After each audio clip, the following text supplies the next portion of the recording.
Hello everyone, welcome to और welcome back to my channel. मेरा नाम है मिलन और आप देख रहे हैं क्रिक लुक। कल का जो दिन था वो एक थोड़ा सा बिटर और बहुत ज़्यादा स्वीटनेस लेकर आया था for every citizen of India all over the world. Obviously कल मैच था इंडिया का, क्रिकेट मैच था, both men's and women's. While this was happening in cricket, वहीं पेरिस ओलंपिक्स में मानू भाकर और मानू बेकर ने मेडल टैली का अकाउंट खोल दिया है इंडिया के लिए, and she has become the first woman to do so at the Olympics in shooting for India. So congratulations to you, Bhanu, your family, your coach. You have made our country proud. You have made us proud. You deserve the best. Thank you so much. Now coming back to cricket, India का match था both men and women's, and वो जहाँ पे women's खेल रहे थे Asia cup का खिताब के लिए, वहीं मेंस खेल रहे थे फॉर ए बायलैटरल सीरीज। और एक डिसाइडर मैच था इंडिया मेंस के लिए to take the T20I series for दोनों ही कंट्री की टीम ने लिटरली ऐसा कहा। जहाँ पे वुमेन्स में इंडिया ने पहले बल्लेबाजी करके श्रीलंका को चेस का मौका दिया, वहीं पे मेंस में श्रीलंका ने पहले बल्लेबाजी करके इंडिया को चेस पे उतारा। हालांकि वुमेन्स की टीम हार गई, which is very unfortunate, but congratulations to Sri Lankan women's team. They outdid themselves, they were the better team in the finals and they deserve to win. एक तो वक्त पर ऐसा लग रहा था कि शायद इंडिया 180 तक भी पहुंच सकता है, the way Mandhana and Jemimah were batting, but वहां पे जिमामा के आउट होने के बाद एक क्विक कोलैप्स हुआ जिसके वजह से India was restricted to 160s। वहीं अगर मेंस की बात कर ले तो जैसे कल MCU में रॉबर्ट डाउनी जूनियर ने अपने रिटर्न का ऐलान किया कह के कि न्यू मास्क सेम टास्क, उसी आइडियोलॉजी को श्रीलंका की मेंस क्रिकेट टीम फॉलो करते हुए उन्होंने कहा कि न्यू मैच सेम टास्क और सेम रिजल्ट्स। क्योंकि दोनों ही मैच में, पहले मैच में भी एक डोमिनेटिंग पावर प्ले परफॉर्मेंस के बाद, एक बहुत ही बड़ी पार्टनरशिप बिल्ड करने के बाद वो एंड में आके कोलैप्स कर गई और अब भारत जीत गया 35 रनों से। तो वैसे ही रिक्रिएट किया उन्होंने इस मैच में भी, जहां पे पहले 15 ओवर्स में पहले पावर प्ले में डोमिनेट किया, फिर एक बड़ी पार्टनरशिप करी जहां 15 ओवर्स तक से 2 ही विकेट खोया था श्रीलंका की टीम ने। आखिरी 5 ओवर में सिर्फ 31 रन बना के दे लॉस्ट 7 more विकेट्स और एक बहुत ही बड़ी कोलैप्स हुई उनकी बैटिंग में। उनकी इस कोलैप्स में बहुत ही बड़ा श्रेय जाता है रवि बिश्नोई को। रवि बिश्नोई जहां पे भी उनको मौका मिला है वो टूट पड़े हैं उस मौके पे, and he has capitalised and made the most out of all those opportunities. वहीं शायद चहल को अब हम कभी भी T20I में नहीं देखेंगे इंडियन कलर्स में, because Ravi Bishnoi slowly but surely is paving his own path to become one of the future greats for India। जो किरदार निभाने का मौका मिला है टीम में उनको एक लेग स्पिनर के तौर पे, तो वो बहुत ही बखूबी निभा रहे। इंडिया को सही वक्त पे उनको विकेट भी चटका के दे रहे, रन्स भी थोड़े से लोअर एंड पे रख रहे। तो Ravi Bishnoi has been phenomenal for me. अगर तीसरे मैच में भी वैसे ही परफॉर्मेंस उनकी कंसिस्टेंट रही तो for me the man of the match, man of the series should be Ravi Bishnoi. Coming back to Sri Lankan batting, जब ब्रेंडन मैकलम को बैच बॉल के लिए जाना भी नहीं जाता था, जब ब्रेंडन मैकलम एक एक्सप्लोसिव बैटर थे भी नहीं, उससे भी पहले Sanath Jayasuriya was the most explosive batter known in world cricket. Brendon McCullum का जो बैच बॉल माइंडसेट है वो इंग्लैंड के लिए काम कर रहा है, but it's not working too well for Sri Lanka.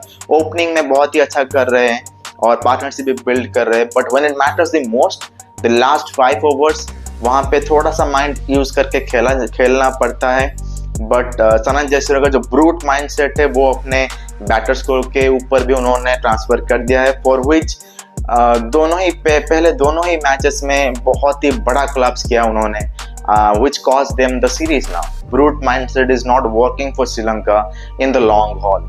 And not only that, Sri Lanka has been quite sloppy in fielding और बॉलिंग, माइंडलेस बॉलिंग कर रहे हैं। जब भी कोई फ्रेश बैटर आता है, मान लीजिए सूर्य कुमार यादव जैसे कि इस मैच में आए थे, वो उनको पहले कुछ 2-3 बॉल्स देखने में थोड़ा सा दिक्कत होगा। If you ball him at length, सही अगर टप्पे पे डालोगे तो थोड़ा सा दिक्कत होगा, and he might give away the wicket because he Surya Kumar Yadav was also the brute mindset.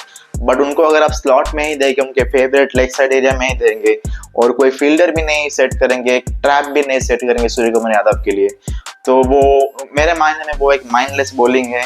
तो Sanath Jayasuriya as a head coach is maybe doing good for the batters but not so much for the bowlers and definitely not for the fielding.